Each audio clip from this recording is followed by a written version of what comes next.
देखो भैया लोगे हमार मम्मी कितना काम करती।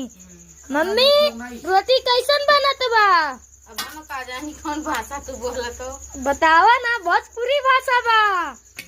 ये देखो मम्मी जी इतना आइटम बना चुकी हैं। ये देखो खाना मिले जोग में हटो बताइए।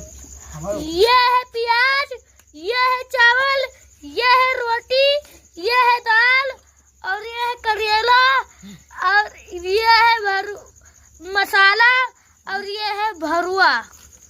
देखिए बताइए मम्मी जी क्या हाल है? ठीक है भैया, सिलेंडर मिलबे ना करी तब का हुई।